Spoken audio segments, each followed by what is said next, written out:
For example, if the client turns around and said, we're guilty, I'm guilty of this, we can't go and tell the court that. But we can't go and put a defense forward for him at court. Responded with, okay, conspiracy is done. You don't have to go and drop off whether there's flavor, whether there's nothing, whether that conspiracy has already taken place. If you're meeting with the client, no lawyer will say, are you guilty, Daily? Are you guilty? No.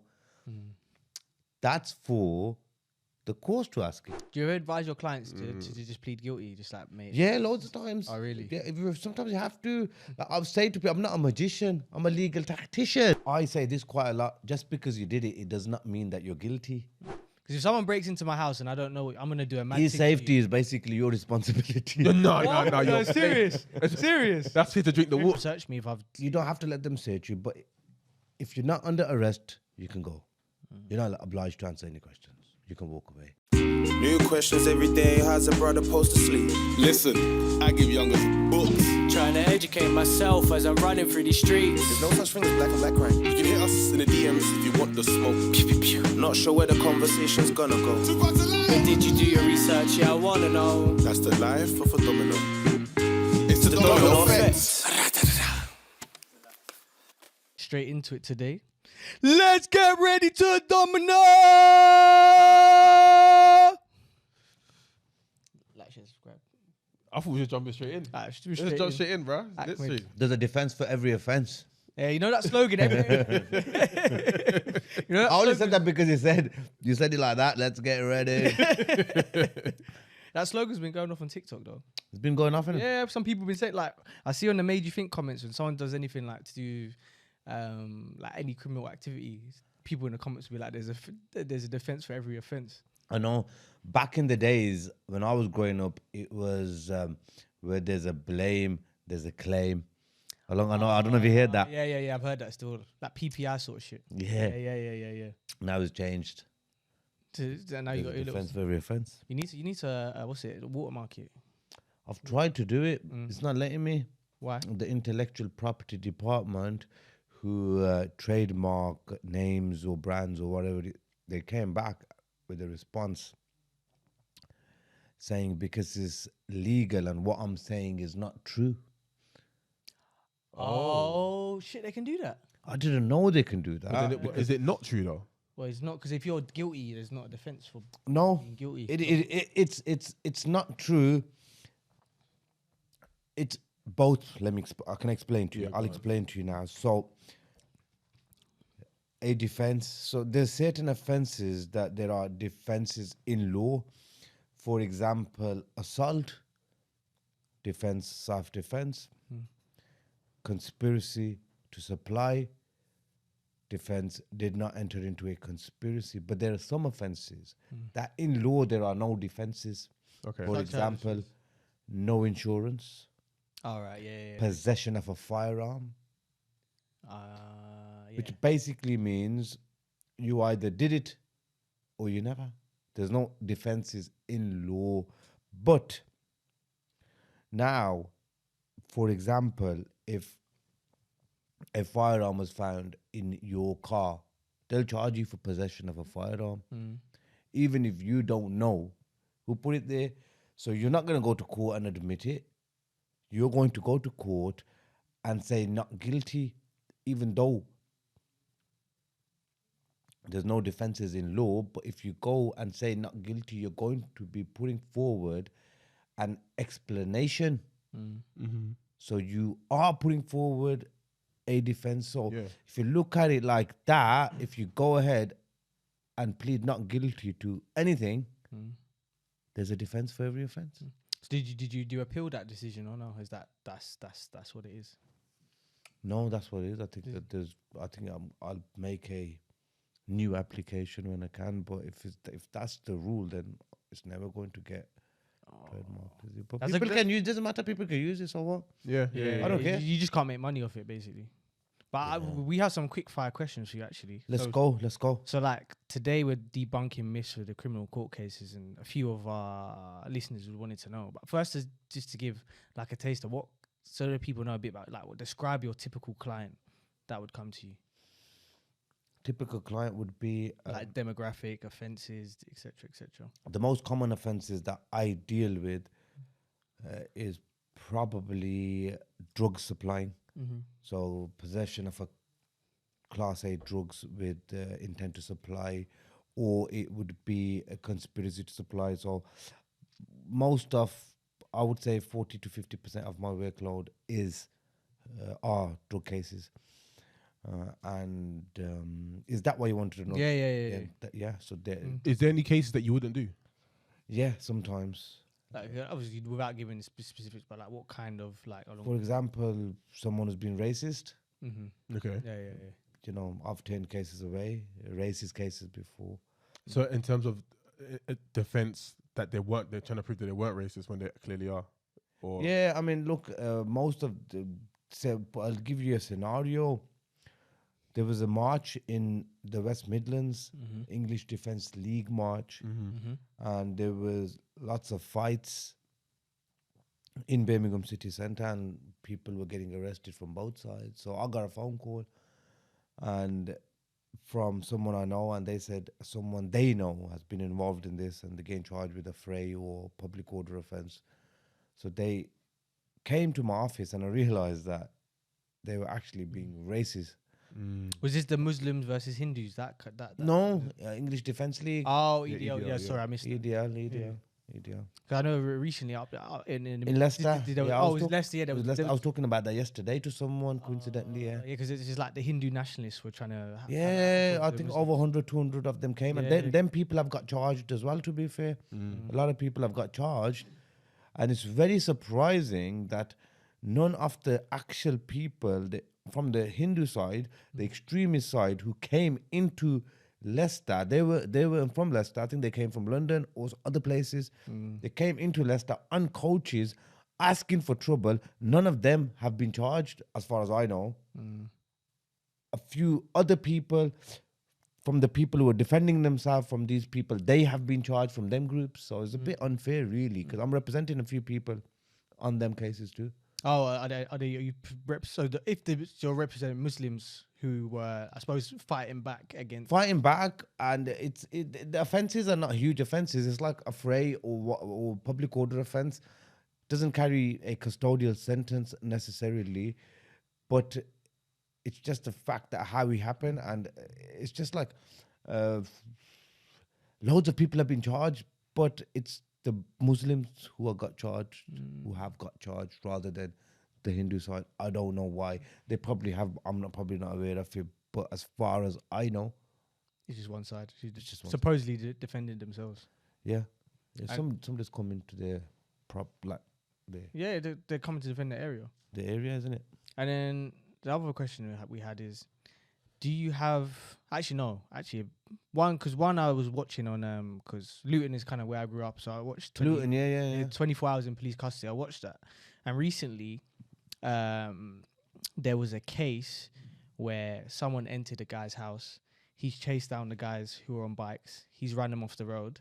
He went to court and he got a not guilty from the jury, and then the judge has brought back the case, and then the judge themselves has sentenced the guy to 22 months, saying that he's a threat to society.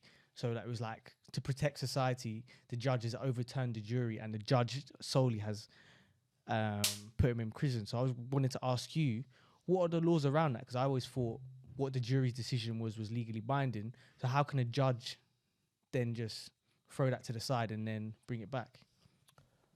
I can't answer that question because I don't know anything about it, but I've never seen that happen. That's why I was just like, If a jury reaches a verdict, it's done.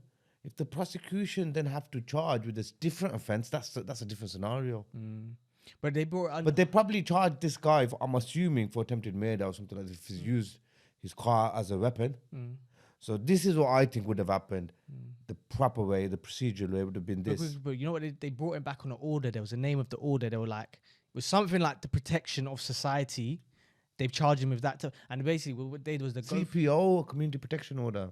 That's the one. That's what they done him with. They gave him that, instead. Yeah. So And what's that? what is that? Yeah. That's a protection order. So you have certain conditions to not do certain things. So I don't know what specifics are, what he got sentenced for.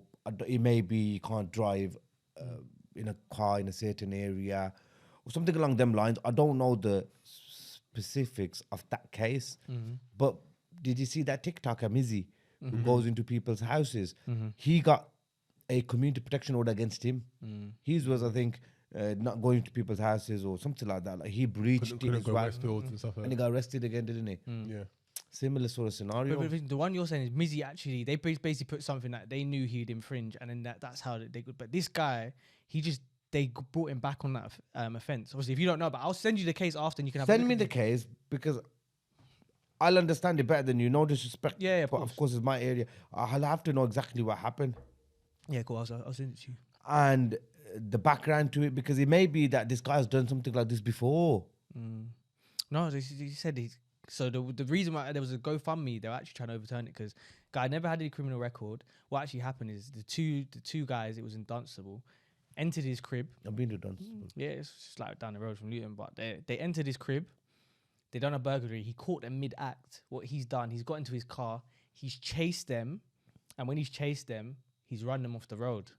So he's committed offence, but when it's gone to court, the jury have said because of the circumstance, he's not guilty. Not guilty, yeah. But then they said on the community protection order, he got 22 months, and then he actually went and did time. But I'll send you the case. It was Send me the case. Let me look into it. because it was in my area. It was controversial. They were like, "How can I'm you do surprised that?" I didn't hear about it. Yeah, it was on the show on TV recently, like a week ago. It was controversial. But I'll send it to you. Send it to me, please, when you get a chance. No, I will. And then the other case I had: do you have the choice to press charges if a crime's committed against you? The reason why I asked that question is because I used to work in security. I used to be a doorman, and certain like low-level violent acts will be like, okay, if you want, you can go and press charges. And it the police gave them the choice. But then I'm hearing like, if it's say a firearm offence, if you're the victim of a shooting, you don't have a choice in whether you press charges or not. If you've been shot, the police will just take it forward anyway and try to convict that person. So I just wanted to know. Your choice is this. I mean, if you are a victim of a crime, you can go to the police. You can give a statement, and that statement can be read in court. Yeah.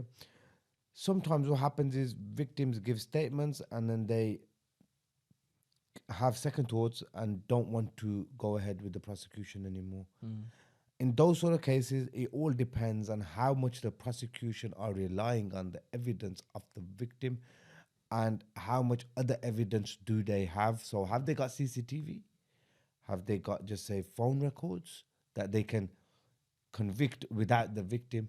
And if it's that kind of case that they can go to court and have a trial without the victim being present, and they feel they can win it, then they will continue without the victim.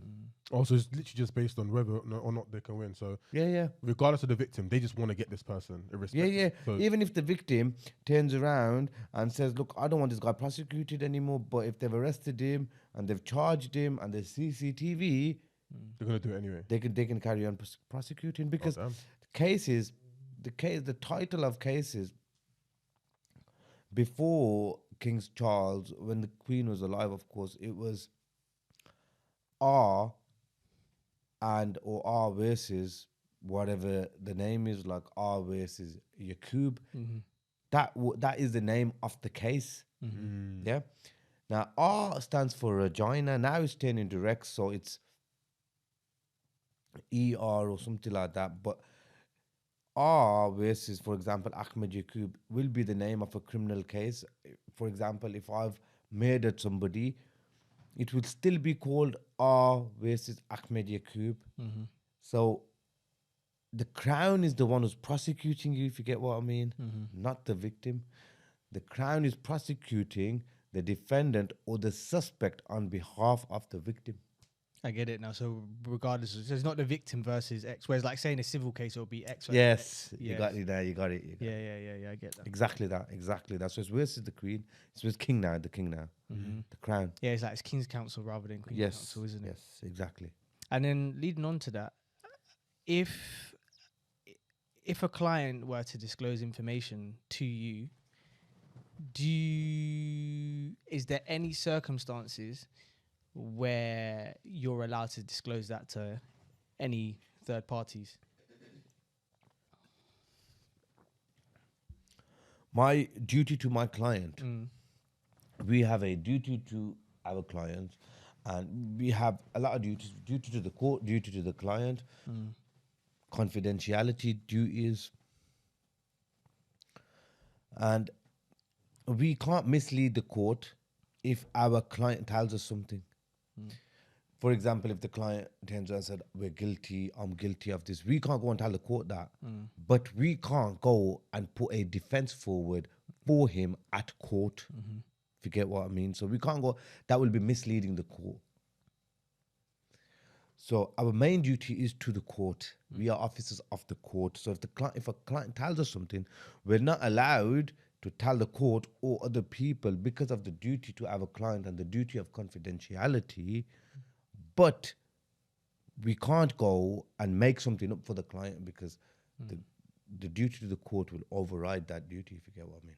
Well, isn't that the point of the defense? Not necessarily to make things up, but to find loopholes or laws that might be a get out of jail free card for the individual in question. Like favourable to the... Because cool, I've got drugs. Like, as my friend, for example, he was caught on on an Obo case where someone had given him something, and then he'd pass it on to like an officer, but what he gave the officer was just flour.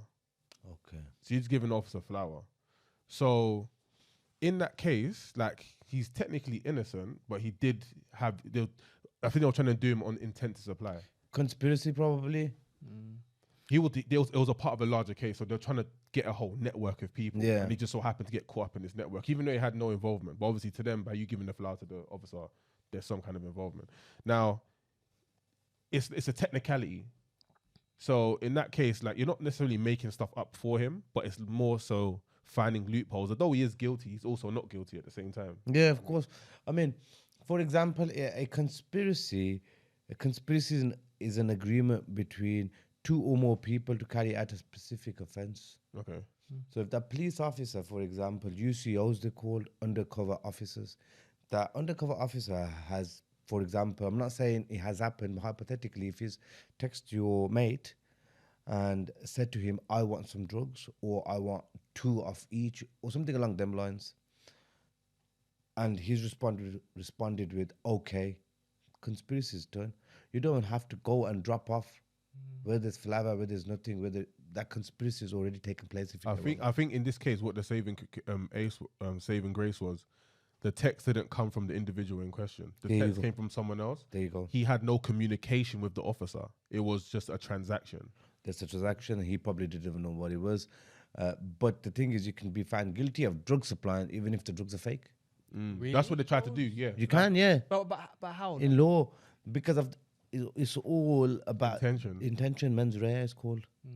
So even what if I know it? Because you give fake drugs? I'm just pretending to be a drug dealer and just giving fake drugs. But he thought the real drugs. Okay, that's crazy. It's about mens rea is called. But and then you said something 2 of each. One thing I was going to ask, and that kind of leads me on to questions. So then, how do the court lead to conviction of like colloquial? So in terms of use of slang, because you say okay, no one really says text drug dealers. I don't know anyone that does drugs, but No, they don't. Of course, but they won't be blatant, innit? no one will say to a drug dealer, "Yo, give me Heroin. give me heroin." They'll say, "Oh, can I have 2 of each?" But how can they actually take it to court and be like, that 2 of each meant he wanted this? Because 2 of each could mean They can't. Oh, okay. Okay. It's very hard. They have experts, drugs experts and slang language experts for everything. 2 of each could mean 2 donuts. 2 donuts. But forget that for now. I've had cases where they've charged my clients for Class A, supplying heroin and crack. And we've turned around and just say there's been messages, 2 whites and 2 darks. Yeah, 2 white, 2 darks. Yeah. Something like that. It was, I can't remember exactly. And my client said his instructions were, 2 white widows and 2 hash. I don't sell Class A. I'm a cannabis dealer. on that case, the prosecution agreed with us that yes, we'll drop the Class A, and we'll add Class B onto the indictment if your client is willing to plead. And of course, Class A, the sentences are there, and Class B, they're here. So we took that. That's crazy. But I think, but even then, it's like on the whole conspiracy thing. Sometimes there's only one message or a couple of phone calls. It's not really. But how do you prove that? Because they're saying there's experts, but as you know, the slang language and colloquials change all the time. Like, take something stupid like growing up, to me, £2 to me meant £2. Now £2 means 2,000 means 2,000. So slang changes. How can you even prove like A bag meant a bag. Nah, a bag means. Yeah. So that's why it's like, how do you even prove that is that colloquial? Exactly. So every case is different, isn't it? Every case. See, you don't forget that these officers are trained as well. If an officer is on a drug squad for the Metropolitan Police, for example, or any police force, they would have been doing this for years. So they've seen quite a lot of stuff, so experience as well, and that counts in court experience. It holds ground. It holds weight in court. Because obviously, I know the experience comes into it, and let's be honest, people know what they probably mean, but the whole point of law is beyond reasonable doubt. The jury have to be sure. That's what I'm saying. That's what our job is, to put doubts in jury. Says we don't have to make something clear. That's the prosecution job. The prosecution job is to make the jury believe beyond reasonable doubt, and they have to be sure. Let me give you an example. That's clear water. We don't need to change the color of this water. We just need to add a little bit of dirt into it, and that's doubt. Yeah. Let me give you another example. You're on Who Wants to Be a Millionaire. You've got 3 lifelines intact. You are on the $1 million question now. You know the answer. You think 99.9% you know the answer.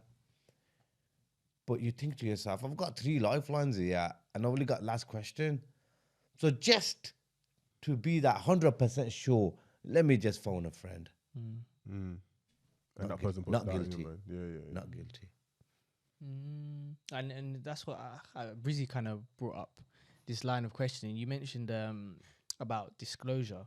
So, you know, say like an O.J. Simpson case, or we can't prove it, but O.J. Simpson's lawyer probably sat down with him and said, did you actually do this crime so I can come up with a defense? How, in terms of you yourself, obviously you'd be by the book, but do you think there's lawyers out there in this country and other countries where they sit down with the suspect, like in the movies, and says, listen, I actually did this. Johnny Cochran. How can I get off this? Johnny Cochran is someone I look up to. Who's Johnny Cochran, sorry? He's O.J. Simpson's lawyer. Oh, okay, yeah. No lawyer, I don't think no lawyer or myself would ever come up to you, or or just say you're in a meeting with a client. No lawyer will say, are you guilty, daily? Are you guilty? No. That's for the court to ask you.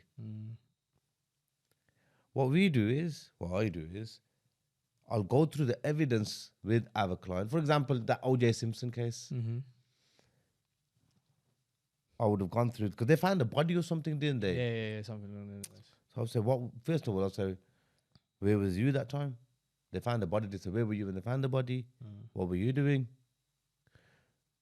Nobody will ever say, did you do it or not? So it's almost, you use your own deduction based on the evidence there, and you basically know what the answer is. Based on what? You're setting them up now. No, seriously. Based on what you deduce from the conversation, you know that blood. I ain't gonna lie. There's so much evidence here that, bro. Of course, no. Sometimes I have to say exactly that, brother. Listen, They're taking the piss now. they ain't gonna buy that. They ain't gonna buy that, brother. They saw you. Yeah, come on, brother. I had people sometimes. They don't know what to say, and they say, for example, you were seen by PC Potts, giving a bag to a drug user, a Class A drug user. You was in this car, and they've got pictures. On body cam. He's lying. He's lying. It wasn't me, bruv. Bro, it's you, man. I'm telling you, it's you. Based on the evidence. Based on evidence. The way I do it is I just break the evidence down in such a way they have to make their own decision. What would the jury believe? Do you ever advise your clients to just plead guilty? Just like, mate. Yeah, loads of times. Oh, really? Yeah, sometimes you have to. Like, I'll say to people, I'm not a magician. I'm a legal tactician. So if somebody is guilty, I would tell them, look, this is going to be a very difficult trial to win. We might as well go and plead guilty. But okay, sometimes clients say, I'm not guilty of everything though, what they're saying. So all right, then you can put forward a basis of plea and get a good plea deal. So you limit the damages. What does it mean to be legally embarrassed? Professionally embarrassed. Professionally embarrassed, sorry. It basically means that if I have a client and I'm professionally embarrassed to represent him, it's basically he said something to me in his instructions that I can no longer act for him. Again, for example, he's probably told me I'm guilty and now he wants to have a trial. So I can't do that unless he doesn't want to put forward a defense. You can still have a trial, but you have to put the prosecution to strict proofs. They have to prove it, isn't it? We don't have to unprove anything. So, but the client can't give evidence and put forward a defense. That's probably so there's a massive disadvantage. It's suicide. Of course. In this particular case, it's like the person in question had given instructions. Yeah. Then the lawyer had advised him to go guilty. Guilty, yeah. But then upon review of the actual case evidence, another barrister or lawyer saw that, no, like, there's another whole situation here. Like, this should go to trial. You shouldn't just plead guilty. So they had to change lawyers, You yeah? had to change lawyers and then they were professionally embarrassed. Yeah, exactly. So the old lawyers, the previous lawyers can't go to court and say, yes, this guy's told us he's going to plead guilty or he's admitted it. He can't go and say, they can't go and say that. That's why they professionally embarrassed and get a new legal team. They're not allowed to tell anyone what conversation took place. That makes sense. And then LPP, legal professional privilege. Yeah. can the absence of knowledge or ignorance lead to either one, the absolution of crime, or a lesser charge? Yes. I say this quite a lot. Just because you did it, it does not mean that you're guilty. What I mean by that is there's two elements that have to be met. They are required. And those two elements are mens rea and actus reus. These two are required for the prosecution to secure a conviction. In And a what, case. and what are both? What's mens rea? Let me tell you now. Mens rea is the mental element. What were you thinking at the time of the offense? What was your intentions? Actus reus is the actual action taking place. So now let me give you a scenario. Yeah, that's what I was going to ask. Give me an example. I'll give you an example. You're walking down the road. You've got 2-3 people just come and approach you. You probably know them. They come in, they're attacking you now. They've got weapons on them. They've got knives on them. They come to kill you. You didn't know it's going to happen. You didn't know it's going to happen. If you knew it's going to happen, you're not going to be walking on the streets. You didn't know it's going to happen. You're walking. They've come from behind you and they tried to stab you. Now you can fight. You can defend yourself. You've knocked one of them out and you managed to take the knife of one of them. The other two are still fighting. In the hustle and bustle, or the hustle and tussle, 2 of them died. You walk off. Tell the police what's happened. For example, it's all on CCTV. Now, nobody can prove now what your intention was. It certainly wasn't to kill anybody. You were just going on your own way. Somebody attacked you. Which was clear to see. So you've committed the offense, but mentally you haven't. There's only one element. Actus reus, yes, somebody's died. Mens rea, no. You didn't want to harm them, or you didn't want to kill them. So That makes me not guilty. Does that That make, makes you not guilty, yeah. Serious. so is this Someone actually got found not guilty at a police station for killing 3 people in 2018. or what was the circumstance? Gaydip Singh, his name was, I think, or Gaydip or Gajit Singh. The similar kind of circumstances. He was a builder. He had a disagreement with other builders. Walking down the street, gets attacked by 4 people. 5 people. 3 of them get killed. He gets arrested, goes to police station, gives his version of events. In another world, he would have got charged and remanded just because people have died. But it's not about how serious the offence is. It's about what you've done and what you haven't done. So then, how does this work when it comes to like home invasions and burglaries? Because I always hear often in those cases that when someone tries to burgle your house and you end up killing that person as a result. Occupies liability, isn't it? Yeah.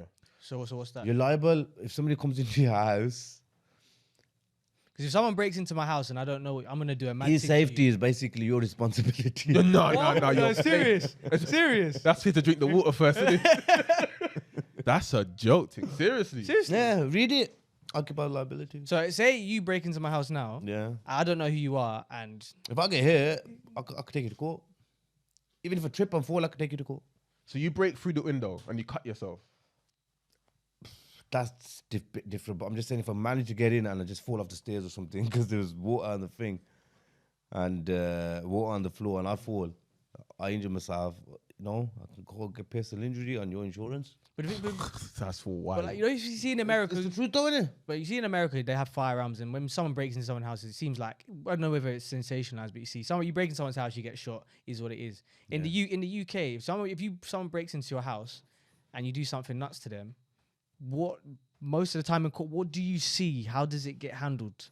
Like, do you more of the time? I've not personally come across a scenario like that, but I've seen something recently. I read quite a lot and I read about cases because that's just my life and law's my life. I'm a bit sad like that. So there was an old man who I think he's from Cheltenham or Gloucester, something like that. Yeah.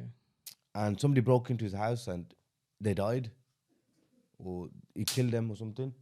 And he was charged with manslaughter or murder, I think it was. But then there was a big movement regarding him. Everyone was saying, no, he's an old man, 80, 85. But how did they die, sorry? He killed them or something, hit him or Oh, something. yeah. Or shot him, I can't remember now. Probably shot him with a shotgun. Yeah, you can carry. And he was charged, but then they took no further action against him. They dropped the case afterwards. Oh, so it wasn't even a not So he just guilty. got lucky. Yeah, they dropped the case after. He got locked up for a bit, and then obviously everyone started saying stuff, protesting, and all that stuff. So they must have saw sense, isn't it? He's an old guy who would have died probably In jail. before he got to court. Oh, mad. Forget jail. That's long. Do you deal with any like cases? I tend not to. Okay. I tend not to because Why? it depends. For example, it's the propaganda surrounding it first of all, and I don't want to even get into it. But when there's underage people involved, I got my own kids. I'm not, and I'm not judging anybody because some people are genuinely not guilty, but I just try not to get involved. So I tend to deal with drugs cases, murder cases, and stuff like that. But on the other hand, I know people myself personally that have been on a night out with a girl, for example, and they've slept, had consensual sex intercourse with a woman, and the next day the woman's got up and said, this guy's me.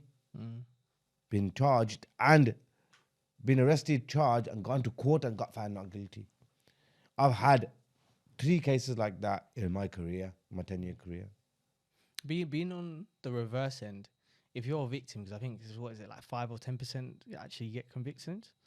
As a victim, is there anything that a victim can do to actually ensure that a conviction does happen? Even if they don't go straight away, because what tends to happen is that some of them don't go. Apparently, you're supposed to go straight to the police when that thing happens, but a lot of them choose not to. So is there something? There are loads of historic cases, Yeah. to be fair. And of course, if they go straight away, it's more credible. Because if you've got yeah, you should go. you should go straight away. Why would you wait that long? Yeah. But then, have you heard recently about the case of Eleanor Williams? Nope. No. I made a video on it. Have a look when you get a chance. Eleanor Williams is a white female.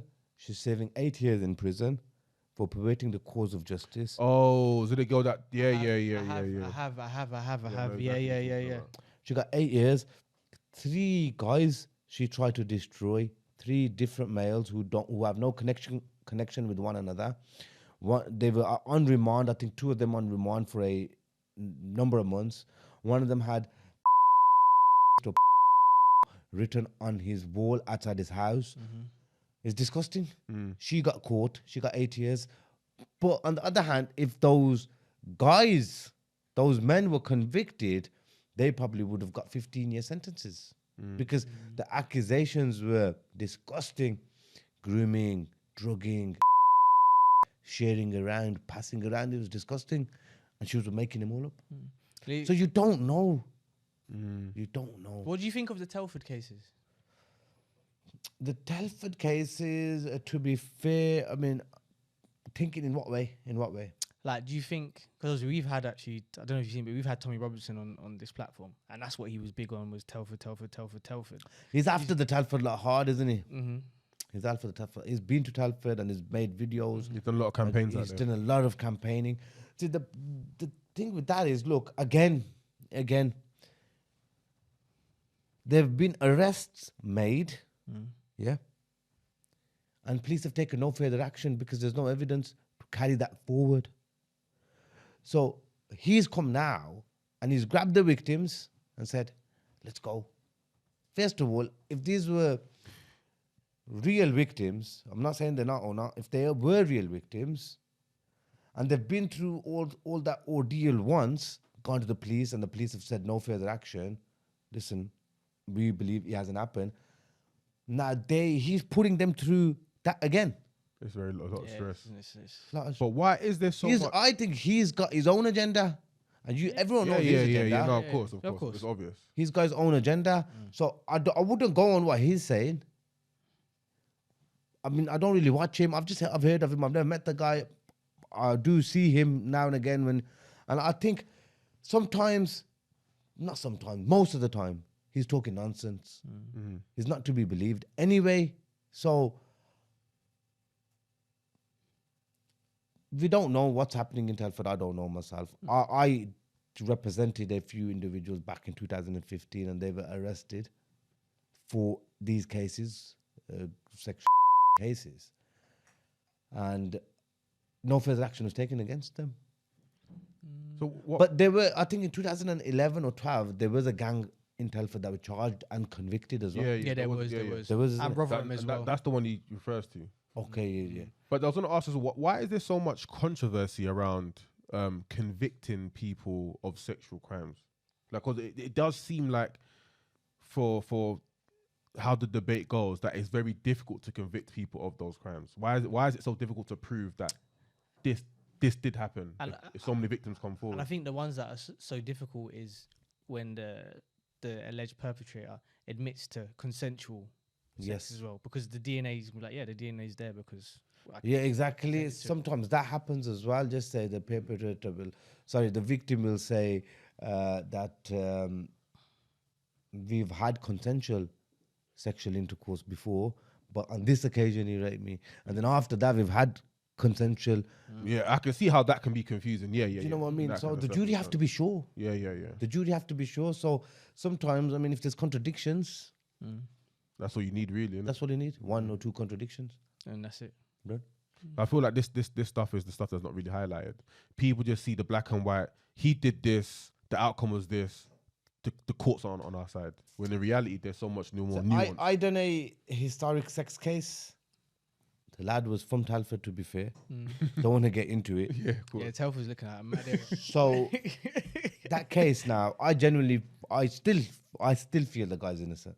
Okay. Okay. He's doing his sentence. I think 8 years he's doing, or 9 years. You a Muslim guy or no? Muslim guy, Asian guy. And what happened with him is there was 2 victims that came forward. Both of them are saying similar stories. It's historic now. The dates are historic. Similar kind of stories.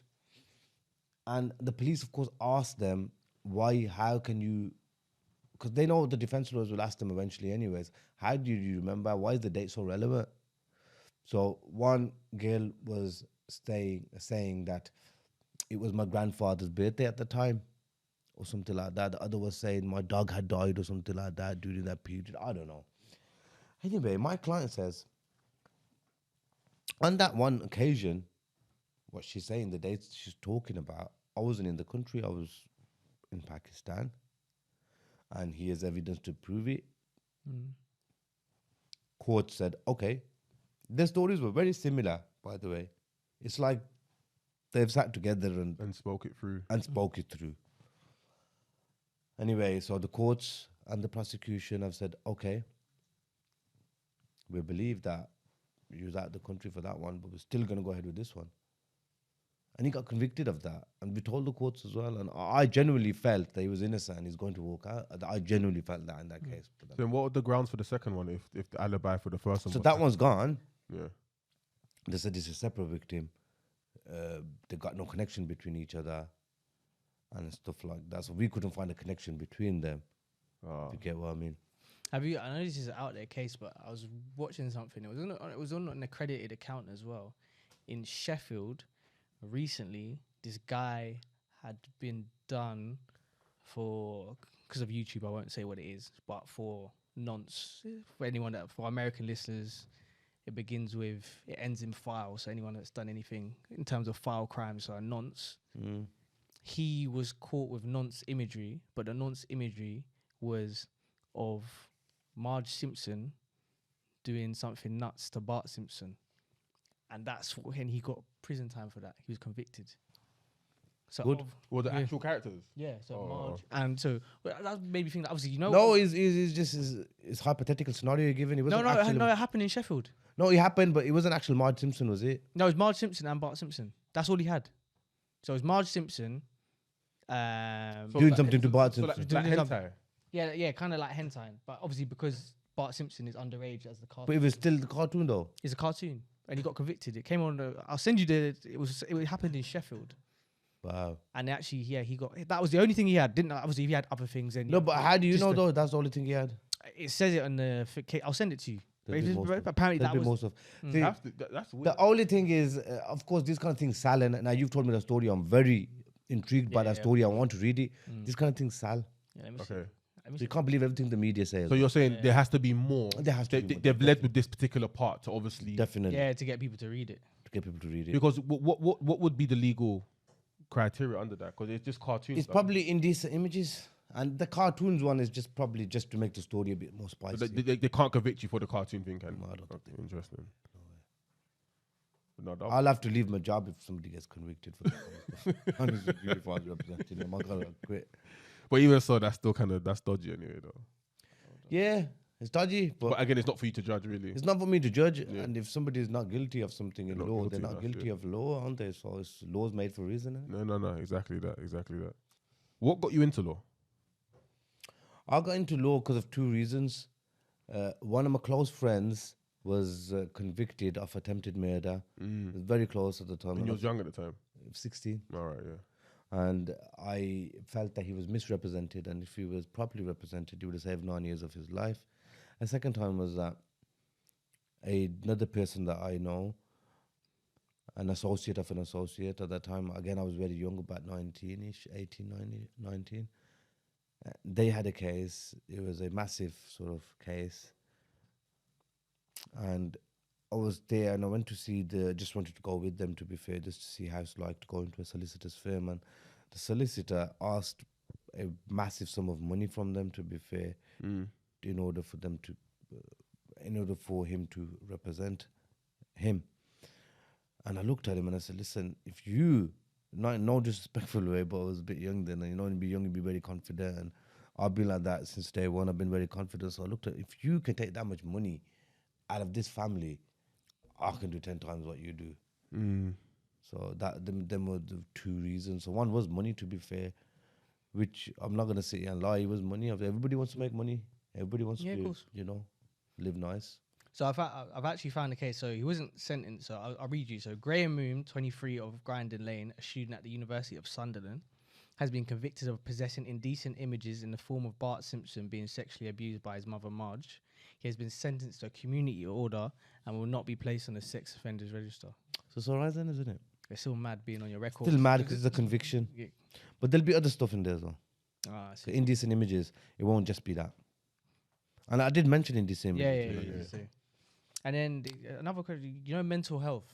Mm-hmm. Like, obviously, and people going in the prison system, and I know certain people that have gone into prison, and they're definitely tapped. And by tapped, I mean like they definitely have. They're not well. They're not well in terms of just in being they're a threat to society, just in terms of they should be in a mental institute. rather than a prison. How does that cross over? Because you see all these crazy videos on Snapchat of certain people who I'm not even a psychologist, but we can see that this guy he shouldn't be in these institutions. See, what happens is there's there's experts. So there's something called fitness to plead and something called fitness to stand trial. Fitness to plead is basically an expert judging you if you're well enough in your head, you're in your senses to go to court either to say guilty or not guilty. Yeah. If you go past that stage, then there's another one test. It's called a fitness to stand trial. And it's exactly what it says on the tin. So they assess you if you're fit enough to go to court and have a trial Does it benefit the? before they go. And these are experts, doctors. So What about in that instance of that in that crime? Like for example, say you're fit enough to stand trial now, but let's say okay, it's a woman. She was going through postnatal depression at the time she committed the crime. She's had some kind of traumatic, and at the time she committed the crime, she wasn't in fit state, but now she is. Where does that go in terms of lines? it depends how expert will put it. I mean, it depends if an expert will be able to say that or no, to be fair.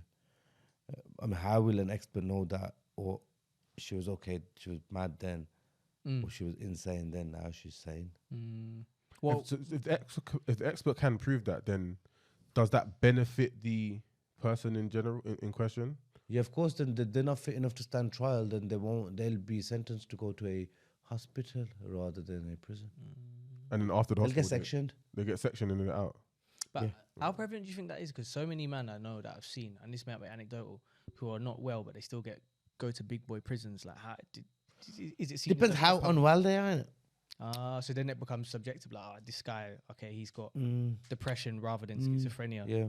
This is nothing about law. This is nothing to do with law. It's about psychologists and psychiatrics.